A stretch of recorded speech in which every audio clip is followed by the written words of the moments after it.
What's going on, everybody? Welcome to another episode of the Long Box Sessions. I'm your host, Alex Dandino. And I'm Josh Griffey. Dramatic pause there. As always, catch us on all of your socials. Catch us on YouTube. Our beautiful faces, if you're there now. Thank you. Nerd Alchemists, plural. And, of course, rate, review, and subscribe to our show. Apple Podcasts really helps with the metrics. We'd really appreciate it. Tell your friends. Even if you don't like the show, tell your friends. Tell them to hate listen to it. Of course they like the show.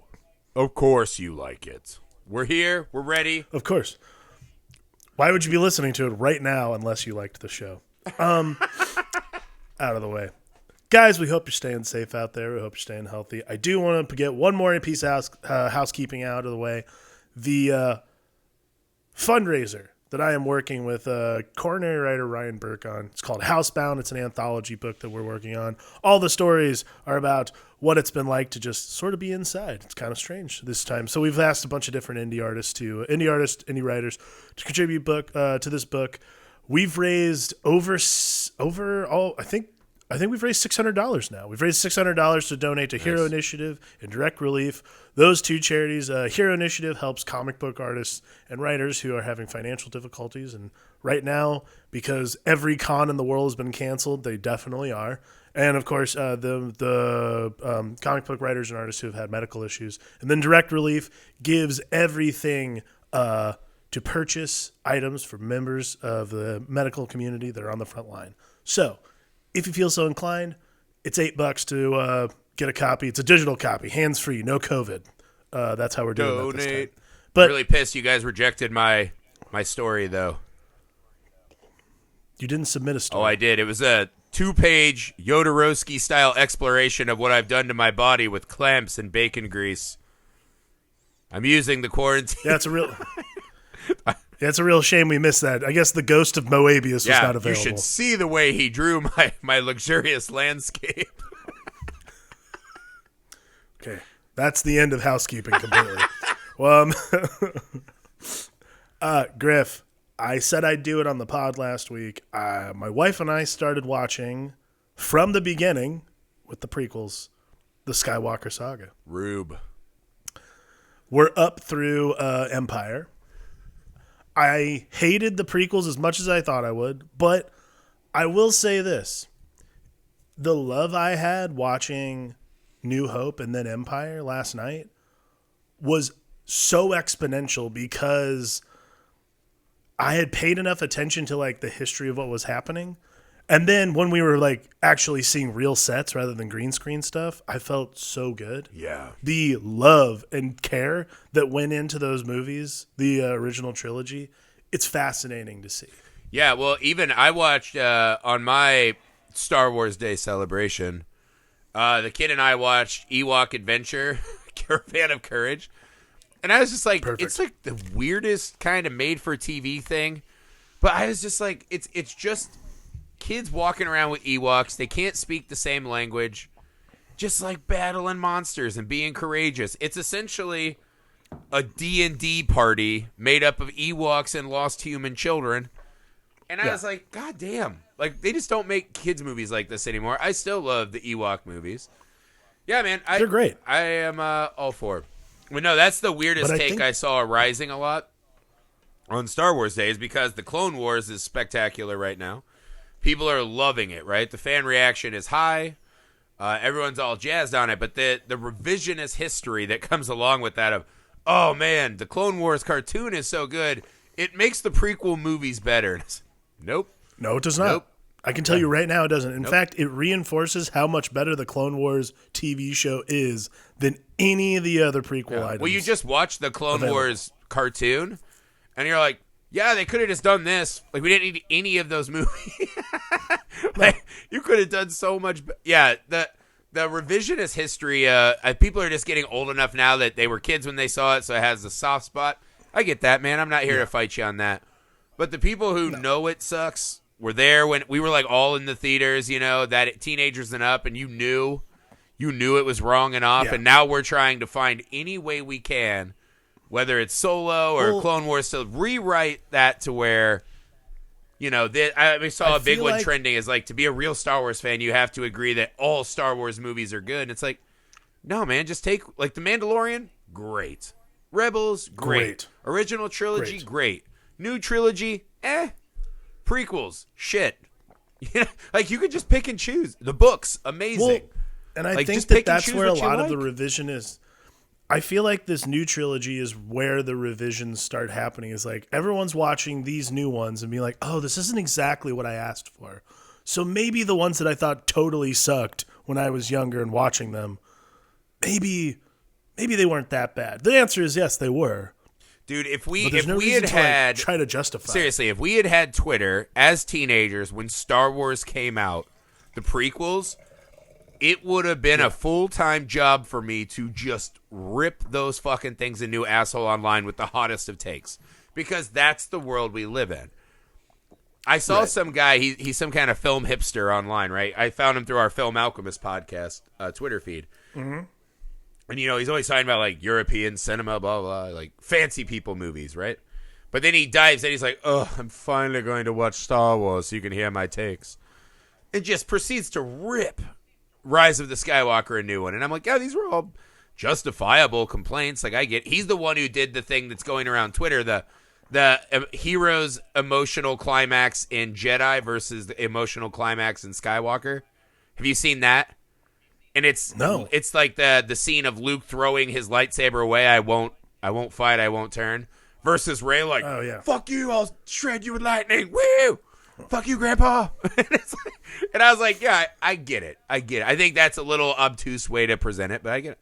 So he's just been like roasting it. But he's one of these guys. He had to take Rise of Skywalker makes the Phantom Menace look like Citizen Kane. And I was like, that is just Twitter bullshit.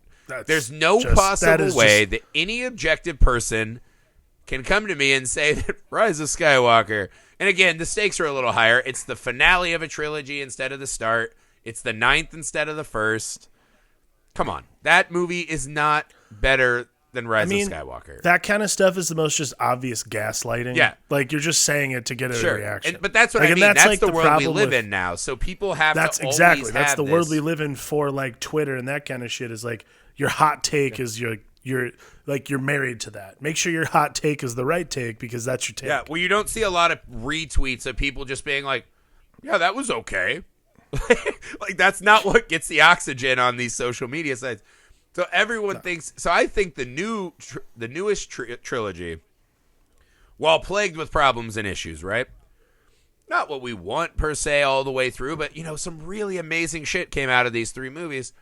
But that's what I mean. These movies, even after just being savage nonstop for years in the Twitterverse, right, are still mountains of cinematic achievement over the prequels, and it's not close. Yeah, and that's one of those. I will have the weirdest hot take debates with anyone, but as soon as you start trying to tell me the prequels are better than anything else Star Wars, I just shut you out because I know you're being disingenuous.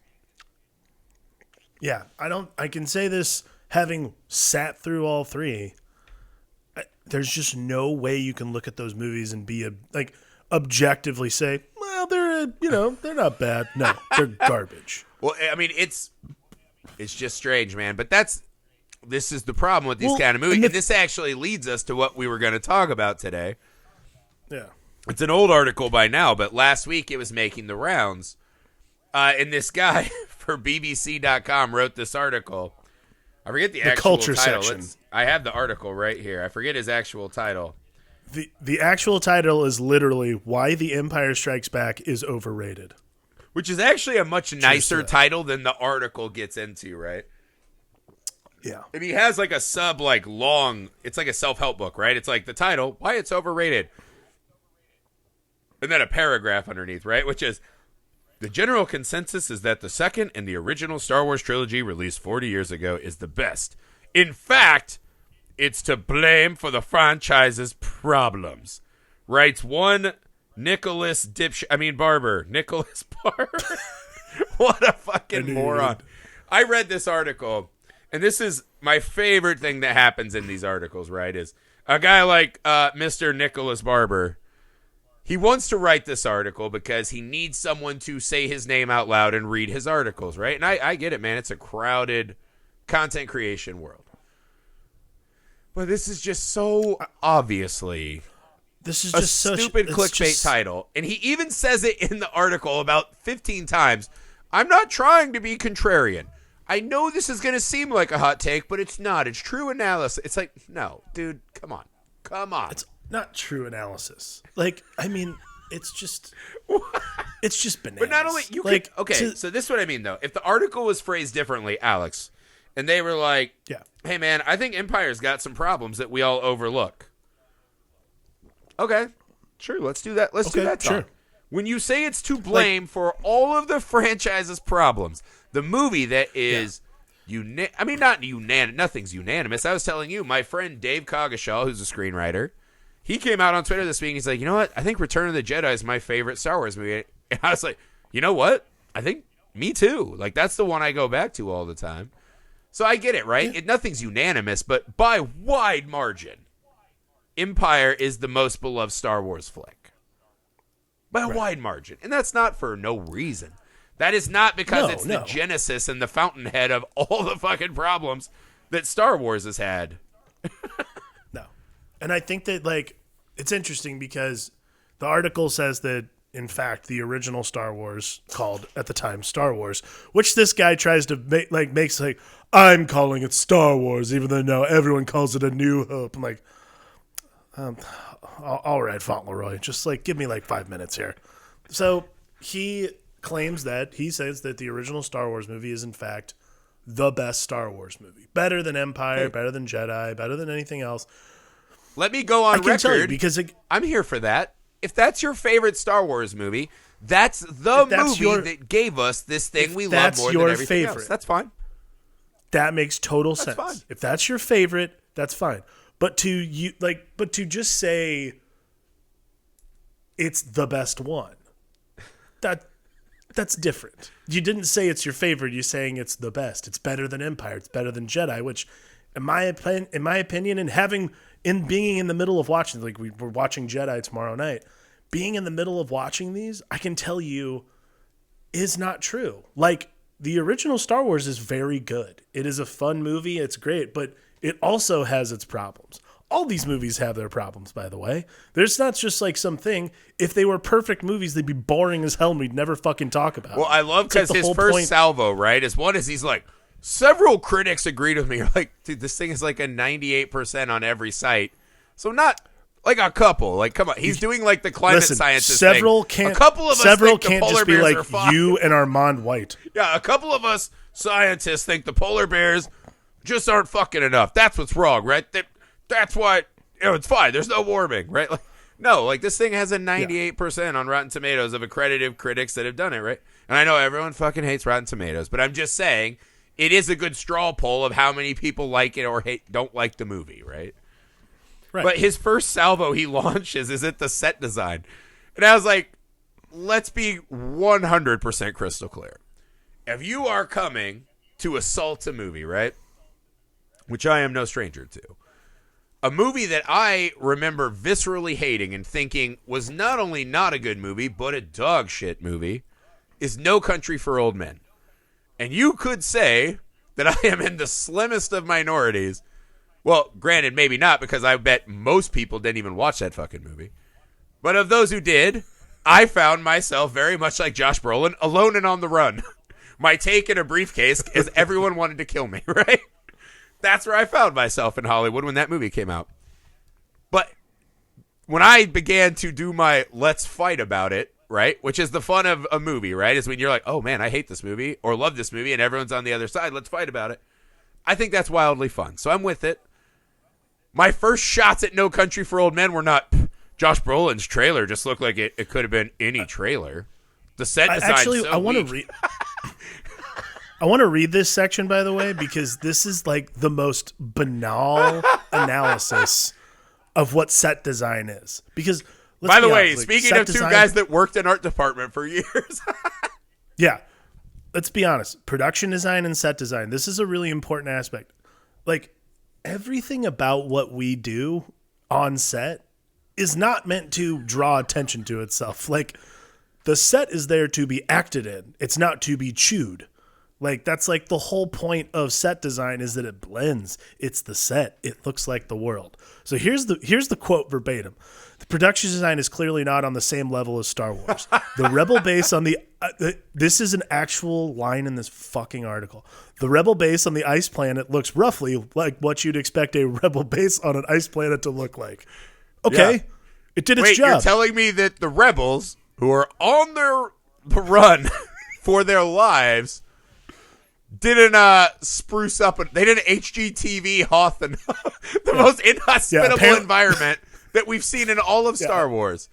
And they're like, he's apparently like, Bob oh man, Vila, these basic ass rebels just put up walls. Because he even says, he's like, Bob Vila was not like on call for the Rebel base. Alliance at that time. He was not able to come in and HGTV that shit. They were not able to. They were not really. They didn't go to Hobby Lobby Hoth and get some fucking word art. Where's the live, laugh, love to make the rebels feel like they're at home?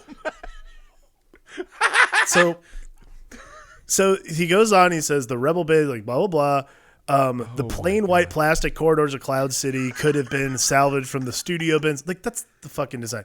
Then these shortcomings are disguised by Peter Shishitsky's atmospheric cinematography. That's what cinematographers do, you dipshit. That's like the whole point of cinematography. The atmosphere it creates when you film it. That's not like, wait. Okay, so set design aside, we have to read this part because this is just masterful, glib misunderstanding of the entire story on purpose. So actually, I want to reach out to Mr. Nicholas Barber.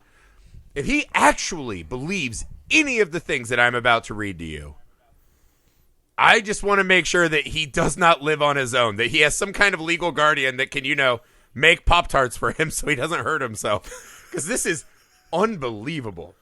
All right, so he's shocking. This is under the category setting a bad example. And the next thing, but here's where things get tricky. Oh my God. My grievance with Empire Strikes Back isn't that it sticks to the winning formula established by Star Wars. That's what most sequels do, after all. ... My grievance is that it also betrays Star Wars, trashing so much of the good work that was done 3 years earlier. My un-Jedi-like anger bubbles up even before the first scene. Are you kidding me? So he's going into Empire already mad. Oh my God! All right, here we go. Let's continue with this. This is really good. He takes a shot at the opening crawl, saying it's a dark time for the rebellion. Says the prose preamble. Although the Death Star has been destroyed, Imperial troops have driven the rebel forces from their hiding bases and pursue them. And then he comes on to this hang with a lot of A's on a minute. Although the Death Star was destroyed, although the sole aim of the heroes and heroines of Star Wars. All right, so anyways, this fucking dipshit, he clearly does not understand the difference between battles and wars, right? What he doesn't understand is that when we watch Star Wars, right, not A New Hope, when we watch Star Wars, we witness the very first test of a fully operational Death Star, right? We see that when they shoot Alderaan. That's the first time they test it and blow up a planet, right? Am I wrong? No. Right. No. So what we are led to believe by the exact evidence that his king, George Lucas, who made the best Star Wars in the first one, is that the Empire somehow, some way, had taken control of the galaxy and was already fucking people up without the Death Star, and the Death Star was just, it'd be like saying, yes, I have muscles like Magic Mike, and the Death Star is just the nipple rings, right? It's like just a little accoutrement. By the way, literally every single person who talks about the Death Star in the first Star Wars movie continuously says, now that we have this, we are the ultimate power in the universe. This is the ultimate power in the universe. So far, Nicholas Barber's biggest problems with The Empire Strikes Back are set design and syntax in the crawl. But not only that, this is what I'm saying, though. To make his fucking straw man arguments, he is intentionally misinterpreting this movie. Because The Empire already dominated the galaxy without the Death Star. The Death Star is a ruling political military force saying, we are going to keep pressing the advantage and keep exterminating the last bits of hope in the resistance. So for them, the rebels know that if they have this fucking earth-shattering weapon, it's going to be really hard to get motherfuckers to keep signing up. Right? Like, they're going to come fucking blow up an entire planet. So, of course, the military priority is to win this one battle and destroy this weapon. That does not mean that everything else we know about the setup of the entire Empire is negated. Because as we see in Hoth in the opening scene, those motherfuckers got a lot of toys still. They still have all the giant Star Destroyers, and our guys still have these little fucking bulbous ships, and that's it. This is such a fucking stupid argument. If you go down, then go down another paragraph, and because this is like where he really gets into like the meat of what he's trying to get at, and it's just such hokey nonsense. Because, like, for instance, he basically what he's saying is Empire dismantles everything that we're supposed to have acknowledged from Star Wars, pretending like it didn't happen. So, like, this time, remember that scene in Star Wars when an Imperial Admiral mocked Darth Vader for his sad devotion to that ancient Jedi religion? Forget it, because in The Empire Strikes Back, we're told that the Emperor himself is devoted to the same religion. And what about Obi-Wan Kenobi? Remember how... Like, what the fuck is this guy talking about? So, this is the thing, like, I don't understand. Like, this argument is basically saying that the Empire could not be dissenters of anything. Like, that is not the point. The Empire is not built on, like, the Sith are housed within the Empire. It's not built on the Sith themselves. Right. Like, that's ignoring logic from other story points simply to fit this methodology to try to dismantle a decent movie. Okay, well, this is the thing, right? Is that the Emperor being a practitioner, right? Essentially a fantasy wizard, right? And him wanting to hoard that power for himself and his one main guy, right? That makes perfect sense for the Emperor, right? To want to not let... hey, man, maybe if I let every, Lieutenant fucking Dan start lightning shooting my ass, this is going to be harder to keep things in line. Like, that's just... But what he does, and this is what people always do when they make these bad faith arguments, is he does slide in two legitimate plot holes in the movie, which is one, because of what we, and this is partly his God and Savior, George Lucas, who made the best Star Wars ever, went and re-fucked this up more than anyone. The fact that Obi-Wan doesn't explain to Luke immediately who the fuck Darth Vader is really stupid in hindsight. Like, knowing what they did, and he's right, that's a cheat. That's a cheat. Totally. Right? 100%. Obi-Wan not saying anything, and then Obi-Wan choosing to become a ghost, and then letting Yoda just train him instead of just taking him to Yoda right away. Yeah, those are two big plot holes. Those are big, dumb things that don't make sense. But that does not 100%. Invalidate the entire theory of the Force in Star Wars. That's his problem. They are plot holes. They're plot holes in this movie for the sake of driving the narrative. So, like, in that sense, you can forgive them because what they do is provide more narrative context moving forward. If it was as simple as that, the movie would be like, 40 minutes long? Well, okay, and we wouldn't have to do anything. This is what I'm getting at, though, right? Like, we know why these things are added is because they need things to happen in the movie, right? And Luke Skywalker, our hero, is on this magical quest, right? He's not just a guy... He's not Tom Cruise in Top Gun who's just learning how to maverick it up, pew pew, in like a little X-Wing. He has to learn the mystical nature. So, there's two things that I would say, right? First off, George Lucas, no one wanted Star Wars, and he almost died making it. The thought that this would become what Star Wars was is not something that I'm sure he fully believed in at the time. And I know there's all this lore and mythology of George Lucas had intricately plotted out all of these movies way back on the first day. I would call bullshit on that immediately, right? I just, like, 100%. He can call out and say he's plotted things and had ideas, but anyone who's written anything, you're not writing out detailed encyclopedias of every bullshit anyways. You know You know how you know that that's bullshit? Because there's a comic book out called The Star Wars, which is based on his original screenplay. Well, also, which you has know it's almost bullshit because nothing. the more he kept writing, the more plot holes came up. Yeah, But this is what almost I mean, though, right? Nothing to do. What he's with the taking movie out that is came two. So one, just on like a pure real life Hollywood production level, right?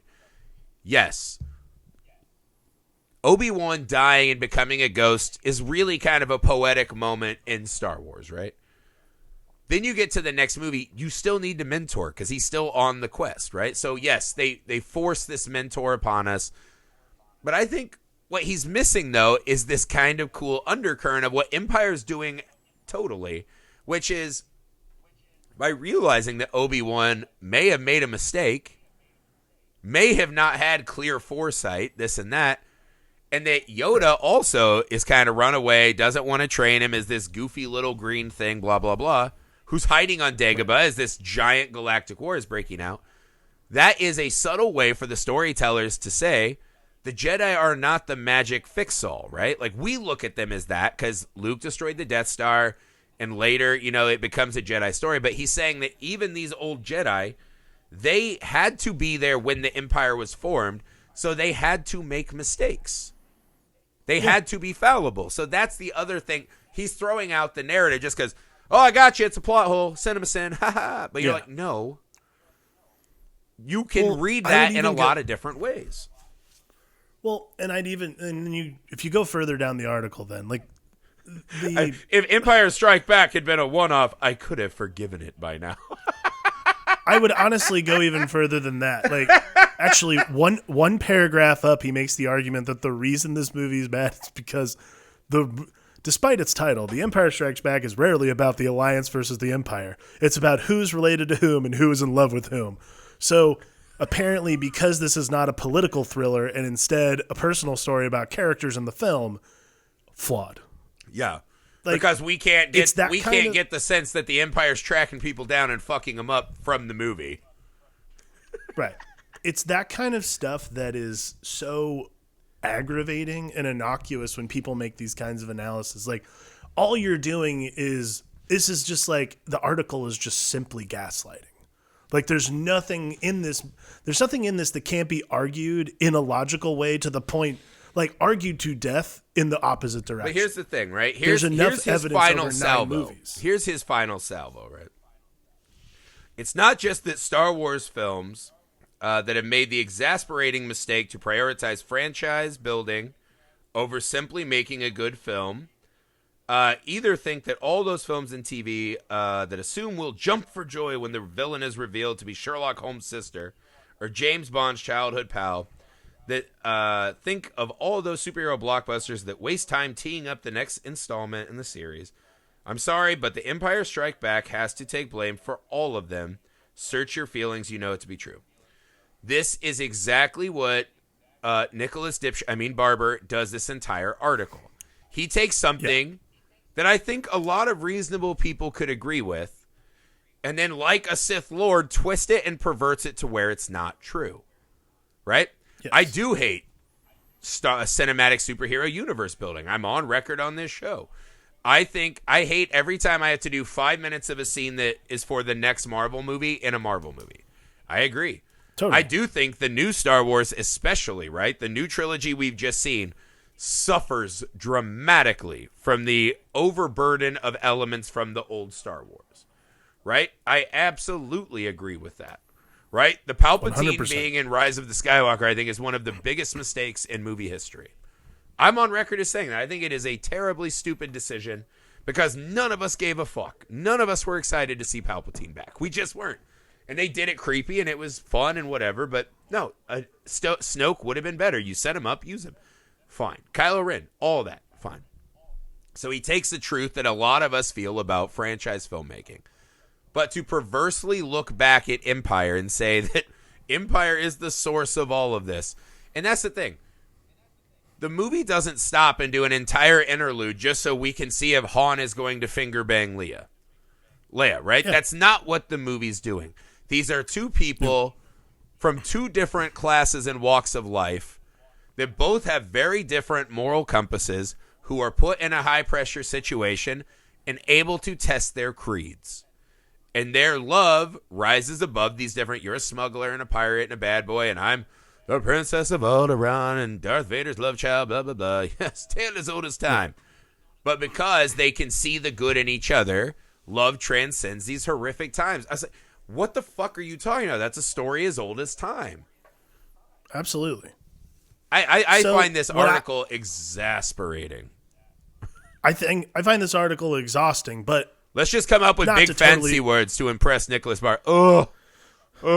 Not to be totally down on Nicholas Barber, but to think of it in a way that he's trying to say, and you brought up a good point, because this is truly what he's trying to get at here. Because for me, in my opinion, Empire Strikes Back is the pinnacle of sequel movies. Like, it's this and probably Godfather Part 2, but that's for, very classy people. And Jaws the Revenge. Jaws 4. Empire Strikes Back is the blueprint by which people use to make a sequel to a movie, but also the blueprint by which people look at trilogies.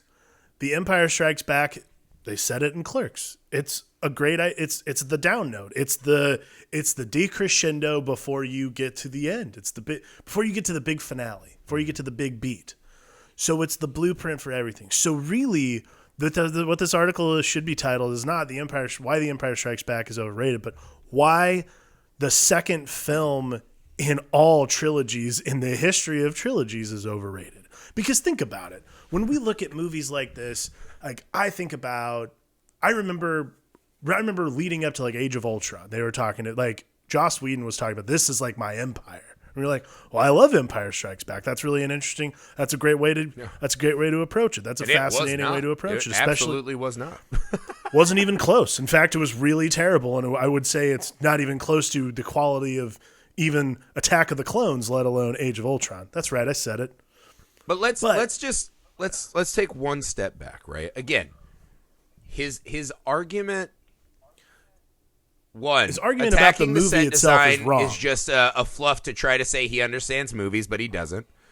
And then the attacking of the Death Star not mattering enough is, again, it's an absolute intentional misunderstanding of warfare, storytelling, movie make. It's such a fucking dumb argument to make, right? That then it becomes hard to take everything else he says seriously. And he relies on the one or two things that almost all of us agree on. Yes, it's become a meme and funny that why would Obi-Wan pretend that Darth Vader is not his father? Why would you not give him that shield against this attack? Fine. That's true. But use that to make an argument about why Empire sucks. And this is the other thing he's totally missing. In all of his misinterpretations and half-truths about what he's saying, the most important thing he's missing is that Star Wars is one of the most earth-shattering movies to ever hit a cinema. There were movies before Star Wars and movies after Star Wars. And there are very, very few films that have that much impact on the medium and the industry, right? Imagine saying, hey, can you top that? Right? Exactly. And you could argue that to a vast population of Star Wars fans, they would say that Empire has, and that for decades, we have all agreed that Empire is a worthy successor and made the Star Wars universe better, warts and all. That's the thing. Go back and look at The Matrix Reloaded. That is a sequel that fucking wrecks and destroys everything we love to do about a movie. That is not what Empire does. Is it a perfect film? Honestly, go back. But no films are perfect. No, but honestly, go back and look at movie trilogies. The second movie in general is always striving to be the Empire. Empire works on its own because the sum of its parts makes it interesting. And the things that he's pointing out, the interpersonal relationships, the focus on character and story, that's what makes Empire so good. I think that's the problem. Right. Really what the issue is not about why it's overrated. What the issue is about why world building is overrated. Because he sinks his point in the fourth paragraph by saying, if this was a one-off, I'd be fine with it. Well, then well, what does it matter? All movies are technically one-offs. Just because one bleeds into just because you're going to carry over characters to another story doesn't mean that they're necessary. Like, they're only linked by that. Well, because it's not about telling. He does this shitty beat too, where he lays out like, these are the big events of Empire. Sounds boring, right? And you're like, no, you can watch Empire as its own movie without having seen Star Wars and enjoy it.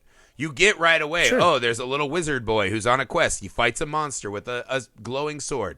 There's the rebel who's going out to save his friend against the command. He's fighting with the princess. Ooh, there's a big scary guy who's coming to get him, and the Empire, they're super strong. They're coming to get him. They barely escape. Oh, he gets a mentor. Oh, the princess and the smuggler are, on the... What about that can you not glean enough information without A New Hope? Well, that's the thing is, like, you can make anything sound glib. Right, but this is what I'm saying. What this movie did so well, and I think you agree with this, right, is we know the Star Wars world from the first one, right? This is people thrown into a really quick sequence of events just trying to survive. This movie says... Right. How do we tie together the creed of what the good guys in Star Wars stand for, which is why are we always continuing to fight an unwinnable battle, right? And you have to see all these disparate parts answer that question for themselves so that then when we get to that unbelievably epic dogfight at the new Death Star, right? The sign of evil always comes back when everything seems lost and Luke throws his lightsaber away like a badass. Those moments do not work without Empire getting really small and personal and asking all those characters, why do you keep fighting a hopeless battle? Exactly. That's what it is. I mean, that is the essence of Star Wars right there. Like, the why of Star Wars is always, why do you keep going? To me, like, that's what makes all these great characters tick. The why they keep going is why it works over a trilogy. We have now 9 movies of this story. Yeah. And granted, I think the best parts of Star Wars are probably still yet to come, if I'm being completely honest. Well, guess what's important to fighting unwinnable fights? What you love, right? In Star Wars, and one of the most maligned characters in Star Wars, Rose says it really well. We win wars fighting for what we love, not fighting against what we hate. And granted, they did Rose so dirty. But that one line to me is so wildly important to what Star Wars is. Do I think it was landed expertly and this and that? No, maybe not. But that line really fucking matters to Star Wars, man. And so to bitch that it does. Star Wars is just about who loves who. I mean, yeah, maybe on some fucking level, man. That matters. But it matters that Han falls in love with Leia. It matters. It fucking matters. Well, I mean, to make that argument, I mean, by that rationale, does it matter that Sam and Elsa love each other but don't end up together? Like, is it just some guy hoping to fuck some broad? Like, I mean, maybe could be, but that certainly makes Casablanca a lot less interesting. It's also such a stupid argument because everything he really complains about does happen in a Star Wars movie, and it's The Phantom Menace. Yeah. What is the movie that most undermines the entire mythology that we've all come to love and then adds all these bad set design? It adds all these plot holes, and it's very contrived, and it's only trying to play to nostalgia. What is the movie that started that trend in Star Wars? It's The Phantom Menace. Right. This is the thing that I noted the most because once we got through the prequels and started watching A New Hope, this is the thing that I was like so taken aback by. And this has always been a thing, particularly with the prequels. And this is something that I think the reason we have sort of this weird, the reason everyone has this sort of shock value for the prequels in general is because the world of the prequels does not feel lived in. No. It feels hollow. And there is no depth. There is no like atmospheric photography to make me want to keep watching the movie. It's just bright and colorful, and that's it. Yeah. So when I get to Star Wars and then when I get to Empire, I see the world and I see the dimensions and I see what's going on. I don't give a shit that the ice walls look like ice. Well, also he's like, Bespin could be any Star Trek set. You're like, hey, do you know what Bespin actually... I know Lando dresses like a fancy boy. Do you know what Bespin is? It's a fucking mining colony. It's a fucking mining colony. Go to any mining town in rural Midwest. Do you think they're really worried about the fanciness of all their local buildings? What the fuck? Also, all mining towns look the same. They used to just build cookie cutter houses in a town and call it a mining to town. me, it's like you could almost make the argument that the ornate like conference room and shit we see, that's the part that is wrong with the set design, right? The down and dirty room where Chewie finds 3PO, that's what that entire fucking place would look like. Yeah. I would actually make the argument the random dining room in the middle of the whole fucking facility is probably strange. Man, I'm just saying, if you're arguing about the way the walls look in Set Bespin, design. right? If that's where you're reaching to make an argument the Empire is overrated, as Yoda would say, that is why you fail, my friend. That is why you fucking fail. Truly. I'm going to put this article up on all our socials because I want you guys all to read it before we do this pod this week. We should not encourage more people to read it, and this is the thing. I would be really so happy for Nicholas Barber to come on our show and talk Star Wars. I would too. And I would not be mean to him. I feel like I was extra mean tonight because, we've done a lot of pods. It's late and I've been drinking. I mean, you've almost called him dipshit like 4 times. I feel bad because I think what Nicholas is doing is he's doing the very job that he is paid to do, which is to get lots of clicks. But in my heart of heart, I feel like he's being intentionally disingenuous and just lying. He's just fucking lying. That whole Death Star thing invalidates his entire article. But I honestly would love for him to come on the show. Yeah, that's cool, man. Nicholas Barber, I'm sorry I was very rude. And, hey, you did your job. I can't remember the last time I read a BBC fucking article, but I did. So good job on you. This is the truth. Good job, Nicholas Barber, if this is truly what you believe, I really would like to invite you on the pod to come and talk to us and tell us why we're wrong and why this is a completely overrated Star Wars movie. You got to wait until we can break quarantine so I can get all the beers. Because I am going to be stressed out doing that show, I can tell. But I would do it. Nicholas Barber, I would do it. I would too. That's it, guys. Please check out this article. It's pretty interesting, even though I don't agree with, a word of it. Yes. A single word. All of it seems And again, nonsense. I'm sorry. I But wish nevertheless, Nicholas happiness and health, man. I think we all do. Guys, as always, catch us on all your socials. I'll put the article up on our pages. Please rate, review, and subscribe to the show. Go to Apple Podcasts to do it. It really helps the metrics, tells people where we're at, tells people about the show that maybe wouldn't have found the show. And finally, it comes back down to you. Please tell your friends to listen to our pod. Also tell your friends to listen to our other podcast, the Film Alchemist podcast. We're doing a genetic editing month. The pod edits their genes. It's so much fun. We watched Splice this week. It's a fucking great movie. Next week, we're watching Island of Dr. Moreau with like a sub Island of Lost Souls documentary. One of the greatest movie-making documentaries of all time. So awesome. But yeah, please listen to both pods, rate, review, and subscribe.